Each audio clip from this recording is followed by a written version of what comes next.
This is our chat with Shane. We had a great chat about Great Falls' latest album, Objects Without Pain. We talk about the origins of the band. We get into a little deeper dive on their latest record, as well hear about a lot of tours and plans and lots Specific shows. specific shows. So let's take it away with our interview. Yep. Well, at last we speak. This is great. Well, thank you so much for doing this. Really enjoying Objects Without Pain. I was your interviewer. I was your reviewer when we did this, so I kind of got to do a deep dive and really, really loved it. So Oh, well, thank you. Very excited about talking to you about everything. I've got lots of questions.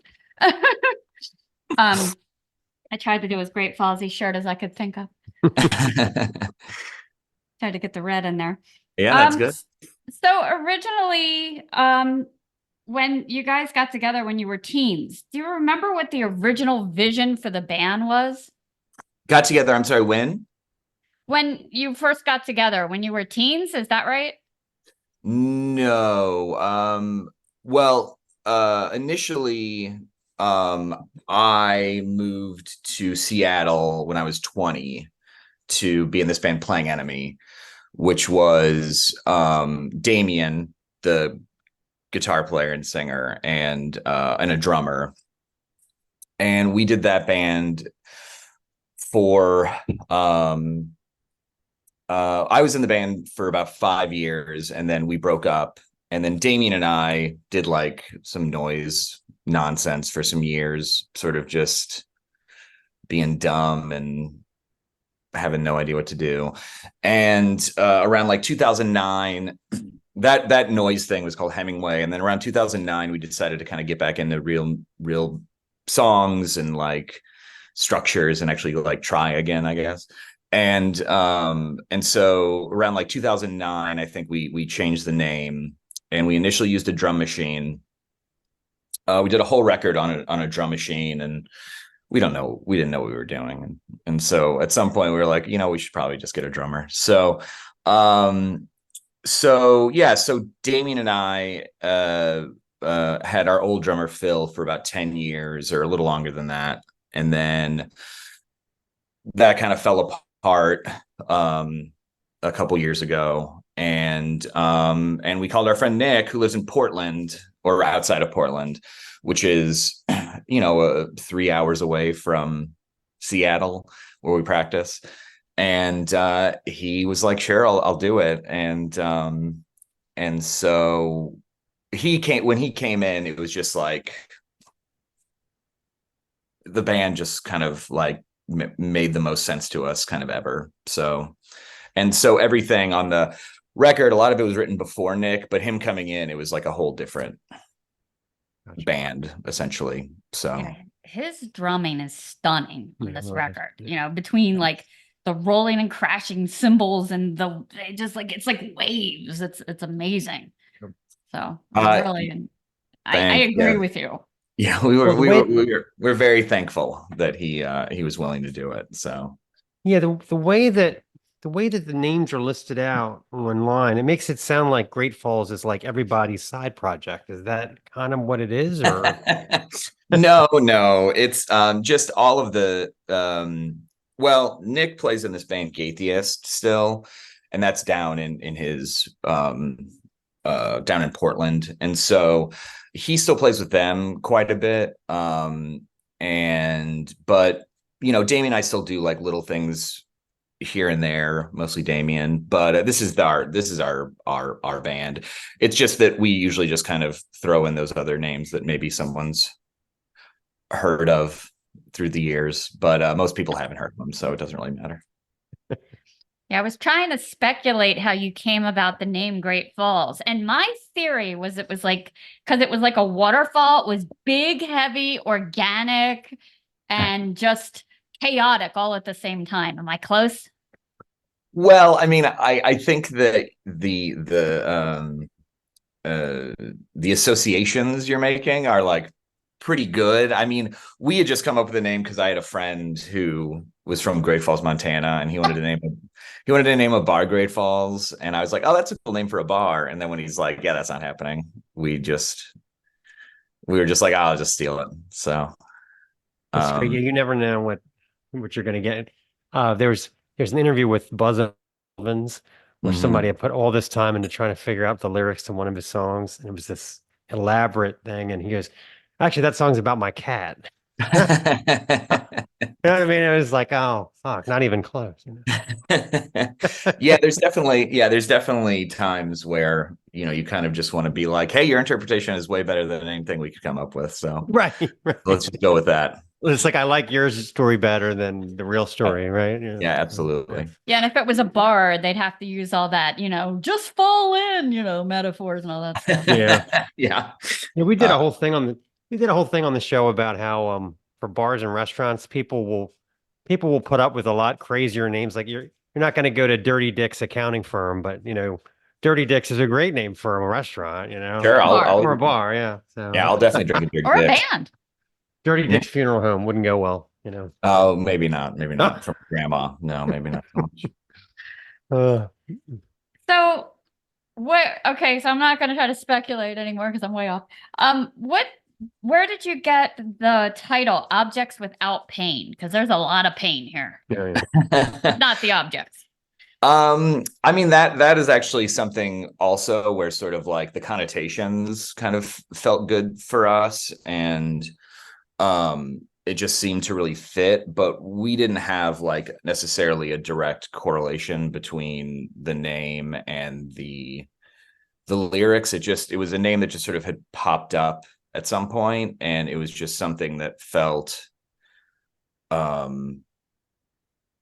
sort of, I guess representative in like kind of a ironic sort of way, or just sort of a an attempt to kind of try to place everything in the record that was, it is a very like emotionally sort of hard on your sleeve kind of record. And I think that the name itself was just sort of an attempt to kind of frame it in a to say ironic is maybe wrong, but just sort of like to frame it in a way of like maybe for Damien, who writes all the lyrics, and a very sort of emotional record for him. I think it was just sort of a way to kind of allow him to remove himself from it for a little bit, and sort of just kind of discuss the record like in this sort of remove from maybe what the lyrics are. But again, it's another one of those things where we kind of like the interpretations that people have given us are far more interesting and compelling than anything we can say. So how about the cover art? I think I was really interested in, is that someone or where did the cover art come from? that is not someone we know. No, though there have been some guesses as to who that may be, but that is just Damien is artist and designer, and he had just painted this face that he thought it was just sort of a dark our last record, we had Damien's done the art for pretty much everything we've ever done. And the last record, we had a friend of ours do the art, and the art's great, but it was definitely not really our aesthetic. And so for this one, we kind of decided like, well, we got to go back. Like, Damien, you got to kind of be a little more like hands-on with this, and we didn't want the cover art to sort of be unrepresentative of what the album sounds like. And we're like, well, we want people to kind of know what they're getting into. So he painted it, and then we had our friend come in and take great photos of it, and we paid him. It's a good representative of the music. Definitely. Yeah, I like how it's kind of like abstract and not abstract all the time with the blacked out eyes, and it's kind of just partially a face but still recognizable as one. So yeah. I mean, and the the photo itself that that our friend took, like, close up, it's really nice. Just on the record, it's just, a lot of contours and you can kind of see all the paint sort of really mashed on there. And so we liked that quite a bit. Almost reminds me of like something might be on an Edgar Allan Poe cover. Sure. Just talk about some of the songs on the album, like the song "Dragged Home Alive." There's squeaks and car door slams and a woman's voice. Like it almost seems like there's something going on in the background. What was behind all that stuff? Well, actually, it's actually the door to the studio that we recorded in this studio Litho in Seattle. We actually the sounds sort of before the door closes is just right outside the studio. We just put a mic out there on the sidewalk and recorded the traffic and everything, and then we put some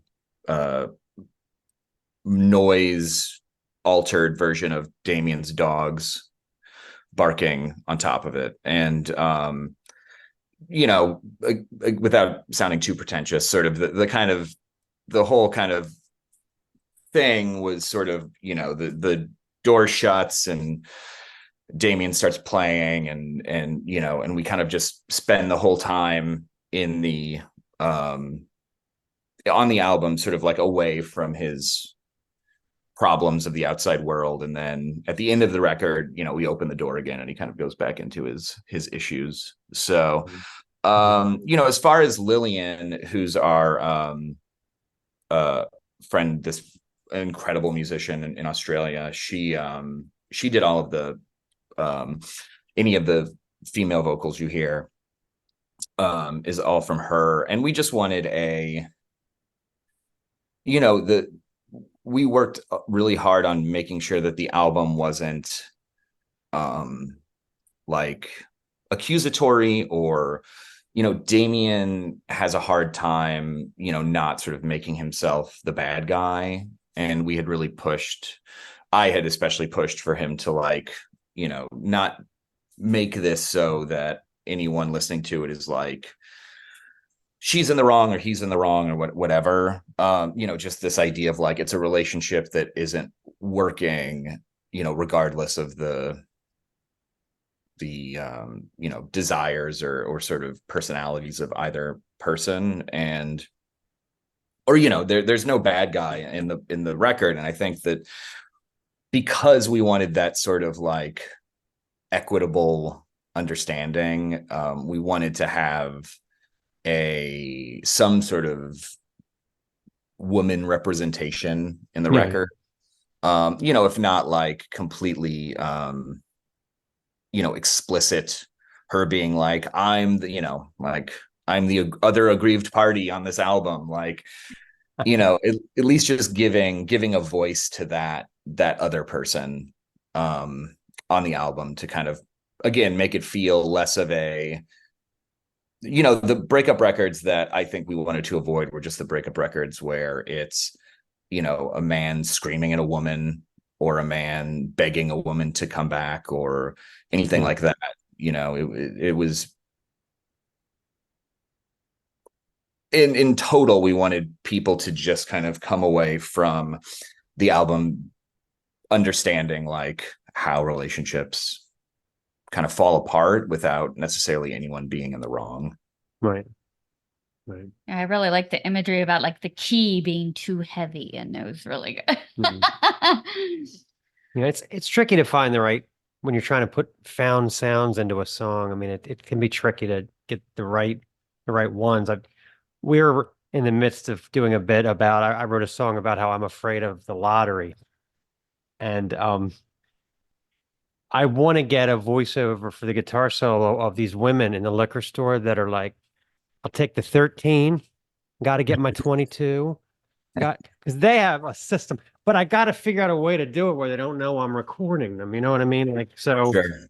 It's not an easy thing. I'm still working that out, so. Yeah, you can't just have some stunt people come in and buy lotto tickets. some. No, I want these women that are professionals because they get it. I'm the Exactly. one that they doesn't get understand. it. So That's true. I could ask Wanda to do it for you. I used to work with this woman every day. At 10 o'clock, she would announce she was going to the bar, which sounded really bad, but she meant she was going to go play her numbers yeah, because they were open. exactly. But yeah, she did it like every day.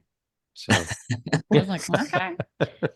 I did kind of notice that you use like that ambient noise between songs. Is that like a palate cleanser kind of between or just a transition? Yeah, I think I think palate cleanser is probably a good way to put it. Definitely records we've done before. I think that we are trying to be less of a, you know, um, you know, our songs are, kind of hard to follow. So we didn't want to put out another record where like a song starts and you need a bunch of, you need like the first 30 seconds to sort of like get your footing. So we wanted to have like, intros on a lot of the songs. And then as far as like any other stuff kind of after or whatever is just sort of our desire to not make you have to constantly be dealing with us, like let's give you a break. This is a long record. This is a long record. It's pretty involved. It's if you're willing to listen to it as a full record, like you deserve some breaks. So right. To kind of, and then when the heavy does come in, it sounds even heavier because you've had that. Yeah. Hopefully, yeah. We didn't want to do the sort of brutal death metal thing of song starts, song ends, song starts, song ends. Right. Well, I've been listening to a lot of Ulcerate lately and a lot of like Deathspell Omega, and they also do that. They'll be like, all right, you need a break. We're just gonna jangle for a few minutes so you can get your balance back, and now we're gonna crush you again, Yeah. And we want to make sure that it's not, too, especially because it is such a long record, we don't want to dawdle too much and make you have to listen to a bunch of random noises for too long. But, and that there's that balance too of like, you don't want to make people, I mean, our main thing, especially with records that are sizably long and we understand that people only have so much time in the day. It's, if you're going to listen to our record, we don't want to waste your time, or we don't want you to sort of be like, I could be doing something else. No, that's very nice of you. I mean, I have a Swans album where one song is a disc. Like they actually have like, I think there's 3 discs for the album, and one is just one song is they don't give a shit about our time. No, they're just like, you know what? Yeah, you'll buy this. Like it. I respect that. We did a review on Conate, and it was like, we got through a Conate song. Yeah, he's another one, not considerate of our time. Yeah, and I respect those kinds of bands. It's just not something that I think we feel very comfortable doing.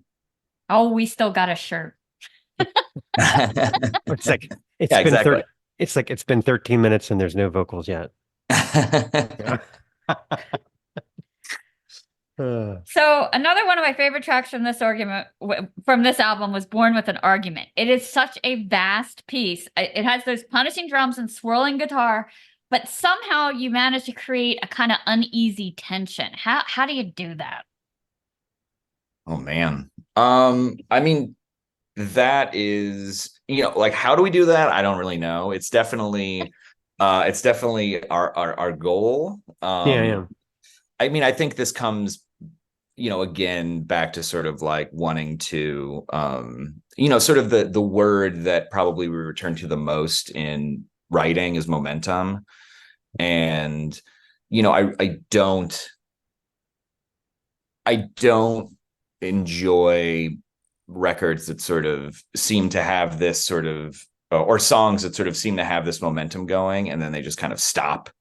And then you just kind of are like, oh, you were kind of, you really had me. And then it just kind of feels like I gave up.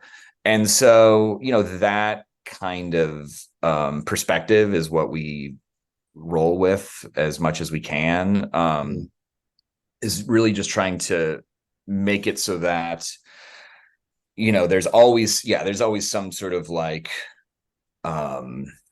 you could probably compare it to anything like, any sort of TV series or anything where, you don't want it to seem like you are getting too, navel gazy, or you don't want to make it so that it sounds like you just sort of like, want to jam or that Right.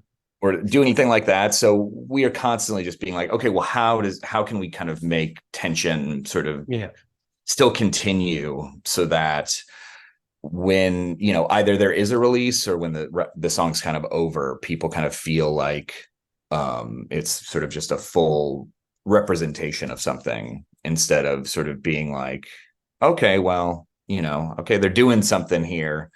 I wonder what's going to come next. We kind of don't want people to have much of a chance or much of a thought in their heads of being like, okay, well, I hope this, next thing is good. Or if there is that kind of sort of longer kind of drawn out thing, we want to make sure it pays off. That's, those are our big goals, is, payoffs and tension really is kind of what we base all songwriting on. Oh, and I remember when I was writing, your review, like Thrown Against the Waves is a long song, but there's so much going on and so many changes. I didn't even realize that it was that long, because you don't lose attention. Thank you. But, and yeah, Damien, that's the goal. And his performance in that, does he need to like think of something it's just it's gut wrenching. Well, thank you. Yeah, I mean, he does a great job. I mean, he hates doing vocals. He can't stand it. I mean, Damien and I are best friends. We talk every day and like, hang out twice a week and have the best time. And we've been best friends for over 20 years, but the only time he ever gets mad at me is during vocals, because he doesn't want to be there. He doesn't want to be doing them. And I'm just like, oh, could you do that again? He's like, oh God, again. It's It's great. very, so like his perform, I think that if you just, without knowing anything about like behind the scenes, it sounds like, he just goes in some dark room and just like emotes, but it's very much like him just being like, oh, really again? Okay, you get one more, something like that. It's so funny when you were talking about you had me and you lost me. It reminded me of my Opeth stage. They were the masters of that, where they would have me, and then all of a sudden be like, "All right, acoustic time." Yeah, for 4.5 minutes. I'm like, well, but no. Yeah, exactly. Mike Ackerfeld he just tortured me with that. Yeah. Yeah, we are trying not to be that. Yeah, what you were saying reminded me. We were just talking recently with Brian from Val, and I said, when you're on stage, you look so angry. He's like, it's because I don't want to be there. Because he like to be live. I was cracking up. Yeah. Another reluctant vocalist. Yeah. Well, he was talking about there weren't enough people crowd surfing. And I said, if you're changing chords once every 2.5 minutes, do you really expect people to be crowd surfing? It's a little slow. And he was having none of it. He's like, now I'm giving energy, they give energy. Well, I didn't get to see you live, and I know you recently did an East Coast tour, but smartly you bypassed Baltimore. You did DC Philly thing. Oh man, we tried to play Baltimore because we actually flew into Baltimore and got our car there and everything. So yeah. But there was just nothing available, or what? We couldn't find a venue. On a venue. Yeah. That's unfortunate. But we missed you. We spent time in your lovely city. So yeah. But I did pull up the footage on YouTube because I always like to kind of see a band live at the one recently at the St. Vitus bar, and I was impressed because everybody was physically into the music. Everybody was bobbing and just like your whole body was in it. Is that a typical performance? Yeah. I mean, it's kind of how we do it. I mean, I was in horrible physical pain after like the second show. But I mean, definitely by the end of the tour, by the DC show, which I think was second to last, I was like, what are there stairs here? I don't think I can climb these stairs. Like this Do you is guys all ride around in the same van together when you tour? Or yeah. I mean, we for the East Coast, it was a slightly different setup because we just rented some drums and pretty much that was mostly it. And then we just borrowed cabs everywhere we went. So we just got like a Escalade or something. It was weird. We look like drug dealers. yeah, I can't We actually imagine. got pulled over. We actually got pulled over right around Baltimore Oh, God. because they said, "Oh, this is an area where like people like courier drugs." And I'm like, "I knew it. This is the car." But they let us go. So Yeah, I can't imagine like checking a really nice, expensive piece of equipment in at an airport. Just, I mean, they don't give a damn about it. I mean, like, I know. so these bands that you would have to, I totally get why you would, borrow or whatever, because, $4,000 guitar. Oh, well, here's $1,000. Sorry, we lost it. They don't care. Yeah, I mean, luckily we play garbage, so it wasn't We really play garbage. yeah, my bass is super fucked up. So if they want to try and destroy it even further, good luck. When I was growing up, it was always like, is that one of those Mexican-made Telecasters? But actually now the Mexican-made stuff sounds fantastic. It's like, who cares, like, yeah, things have completely changed. Yeah. Do you have a preferred brand of bass? I mean, I've just been playing a Music Man for years and years because they don't break very easily. So That's a good reason. Yeah. I used to play Squires because they were cheap. And then I just would kind of break the necks all the time. So Yep, we do. well, we play a game on the show if you're ready for a game. I am. Okay, this game is called Blaspheming Monikers.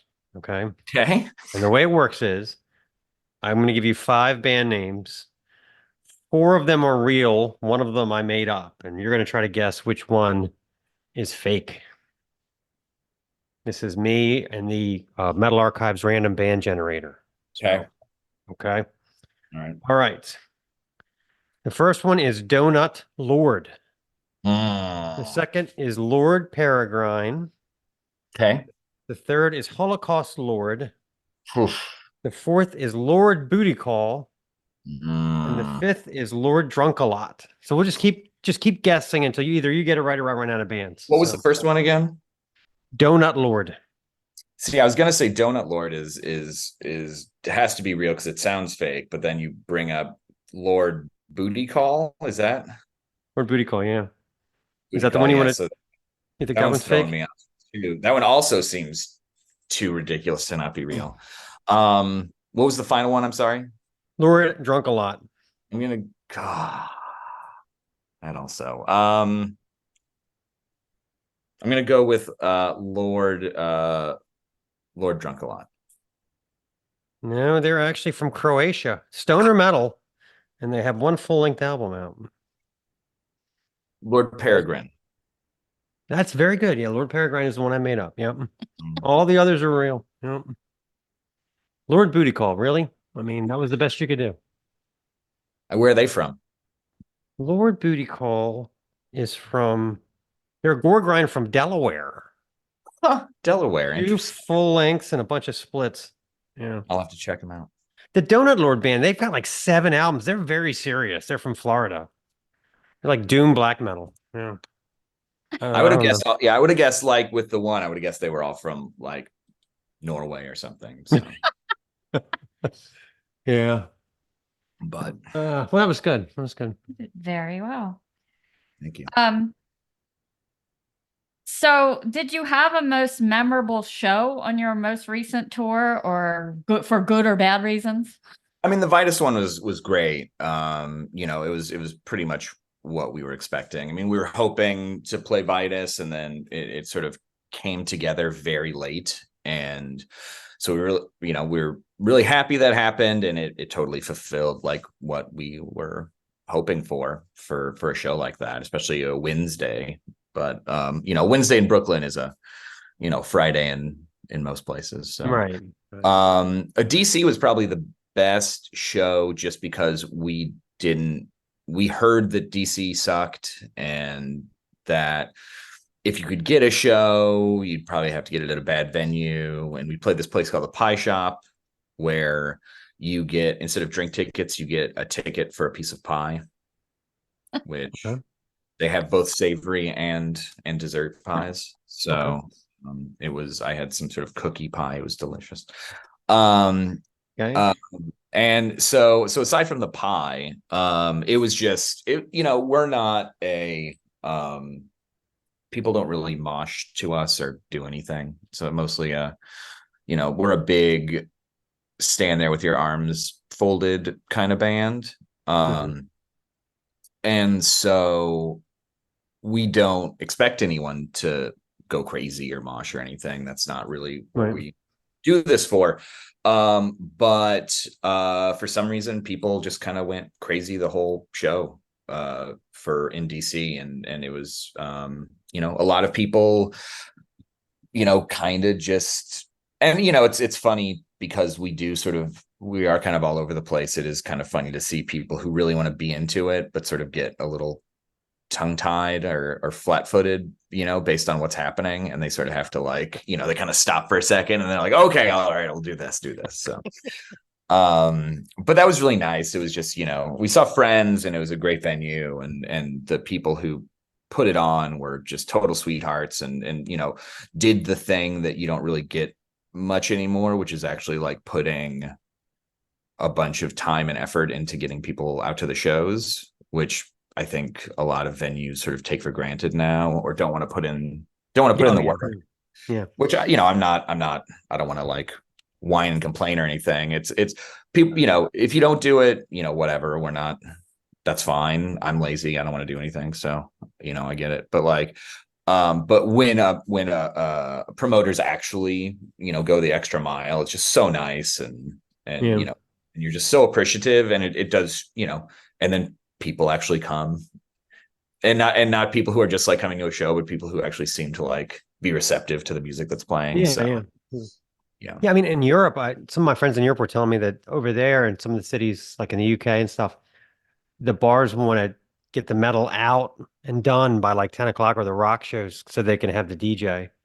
So they try to make you like really uncomfortable, so you'll get the fuck out. And then the people that come in after that are for the DJ. But I mean, metal people buy beers. We buy alcohol. Like, I don't get that. Well, it's, I mean, you saying that, one of the more popular clubs in Seattle is called Substation, and it's a cool venue, but that is a place where you have to be done by 10 or 10:30. Wow. because the thing is that metal guys buy beers, but there's like 600 people who paid like $50 to get into this rave, Wow.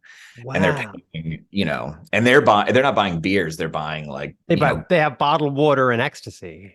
Or they're buying like, dumb expensive drinks, like mixed drinks instead of Rainier. So there's some logic. It sounds like they're okay. Yeah, I mean, it's not my favorite logic, but it's definitely the thing where they're just like, no, I get it. They're like, well, we put on these raves so you can play, this show. So it's just one of those necessary evils. Interesting. Yeah. I liked it. The red light on you guys. Was that your idea? No. That was pure Vitus. So thank you for that.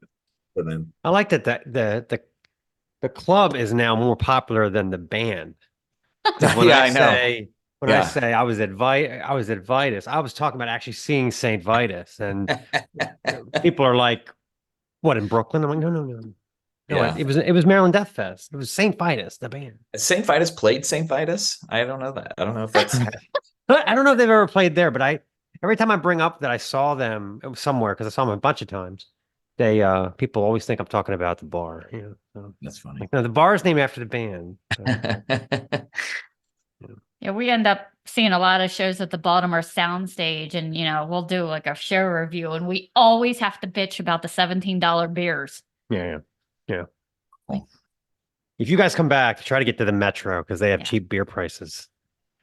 You'll get a better crowd. You guys will do that. But talk about venues, like we were trying to see Dog Fashion Disco, and they were playing at the Depot. You couldn't buy tickets online. I'm like, do you have to go there to get them? Why would you? That not was be really able to weird. That was really strange. That's super weird. Yeah. I was like, what? I don't understand. Well, and also one thing we were talking about this with we interviewed John Paul from Clutch, and we were just kind of all laughing because people outside of this area, they think that like Clutch is from Germantown, which is DC, and we're from Baltimore, which is Baltimore, and they're not the same. Like there's Redskins country and there's Baltimore country, and it's not the same. As soon as you get to Columbia, Maryland, it's like, oh, I don't know anything past that, and he knew right away, like he knew, but most people don't. They're like, you should love this band. They're from Maryland. I'm like, oh, Rockville now, Well, what I've learned, knowing the separation between East Side and West Side in Baltimore still kind of blows my mind. Yeah, because there's that. It's like how are you guys just hanging out on one side of the city? But they're both shitty in their own way, is what it is. It's like Sharks and the Jets. Seriously, it really is. I really hate both sides actually. So that's fair. East Side is the Dundalk poop factory, and West Side you'll get shot if you sit at a red light too long. So I mean that's pretty much it. Can't you tell how much? That's another thing I noticed when I went to Seattle for the first time. I noticed that the people were trying to like talk it up. They were like, it doesn't rain here nearly as much as you think it does. And the Seahawks were actually really good. And I was like, all right, easy, Mrs. Prozac, take it easy there. I've never tried to talk anybody into Baltimore. I've always been like, yeah, I've lived here my whole life. We have murders. We're close to DC. What do you want? Well, I'm originally from Indiana, and I've never tried to talk anyone into moving to Indiana. So right. Well, my brother lives in Indiana, and he's from what he's told me, it's a lot like Baltimore. There's so much danger there. There's so much crime. It's Well, either that Gary, or a lot of Indiana is really bad. Oh, Gary. Oh, well, I'm from up by Gary, so so I know. Yeah, exactly. Okay. So what's up next for Great Falls? More tours? Maybe European? Well, yeah, we're waiting to hear to see if our next plan is Europe. So it's either there's a potential to go in March, but we're not 100% sure about that yet. And then if that falls through, which we hopefully will find out in the next hour, sometime this week, hopefully. Okay, right. Hopefully we'll know that this week, and then we can kind of make our decisions. And if that falls through, then we're going to aim for the fall. So have you been out there before? Playing Enemy was out there. So Damien and I had gone out in like 2005. Damien's been out a few times with his old band before I joined. I'm just curious what the crowd's out there like for your kind of music, compared to here. Well, I mean, Playing Enemy is very similar to Great Falls. It's kind of the same shit. So like, so crowds were really receptive. You have to play a lot longer, which I didn't love, but they're just they're just way more appreciative to have American bands come through, and talking to people who have done it far more recently. It seems to be very similar. Just very appreciative. Want you to play more and more songs. The thing is that like it's not just they want you to play more, like you like have to play more, they get really mad at you. And this band Anodyne, who we just did a split with this band called Radiation Black Body, and two of the guys from Radiation Black Body were in this band Anodyne, and they had a 30-minute set. That's like all they did. And they went to Europe, and Josh, the bass player, will always tell this story where this guy like comes up to him. He's just like, you need to play more. And there's like, this is our set. This is it. And the guy like got like irate. Wow. He's just like, Keel Hall came, played for an hour. And he's like, well, that's them. Like, Wow. I'd love to watch Keel Hall for an I hour haven't too, heard that but name in a long time. Wow. yeah. That's yeah, great. Yeah. Yeah. That's awesome. So, yeah.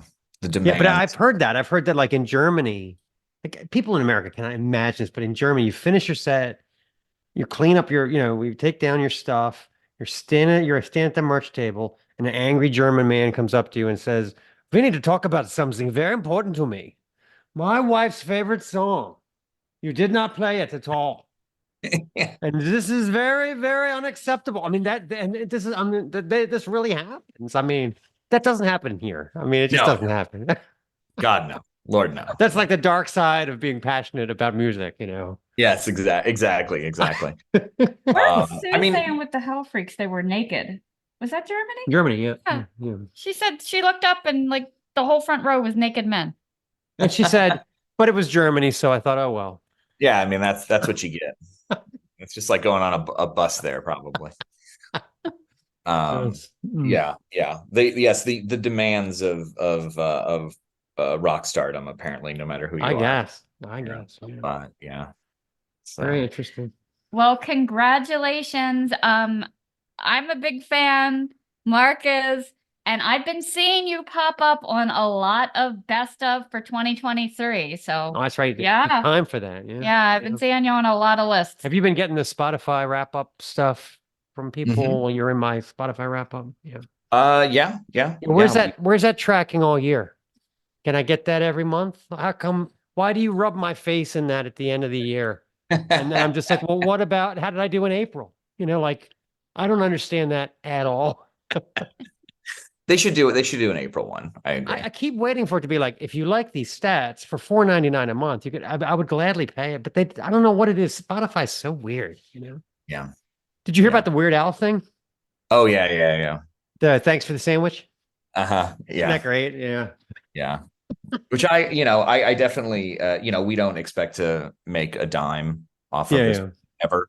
But give Weird Al some more money. Come on. I don't know. I think if we were getting 80 million streams, I would expect a little more than $12. I think so. Yeah.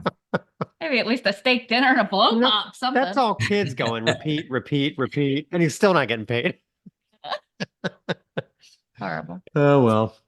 All right. Well, this was great. Thanks so much for doing this. I'm glad we're able to finally connect. Thank you so much. Yeah. This is great. And this is not our normal turnaround time, but your show will probably be up tomorrow. So oh wow. Yeah. We're a little behind because of the whole computer frying. Yeah. We had a couple others in the hopper and the computer died and we can't get to them. So oh no. So you guys are gonna have we have much quicker turnaround than we have to redo Lord Dying because and I thought, oh no, because we went back to the PR person. Luckily, it's a different band member because I was going to be like, forget you ever heard these questions, but it's a different band member. So I was like, sure. And it's going to be still less awkward. I was so devastated that we lost that interview because there's a part of the interview where I'm like, what shirt are you wearing? Is that King Crimson Red? And he goes, it is. And I was like, ching, gone, lost in the ether. Yeah. So I came off looking so smart, but well, So. Oh, I'm so sorry to hear that. It's all good now. Technology. What are you going to do? We're just doubling up a little bit this week. That's yeah. Lord Dying. That Nick actually, our Nick, he played in Lord Dying for a little bit. Oh, no way! Wow, it's a small world. Yeah, they're a Portland band, so yeah, very cool. Yeah, all the darkness and gloom. Absolutely. Yeah. Thank the Dark Lord. This is the Snaggletooth Extreme Metal Podcast.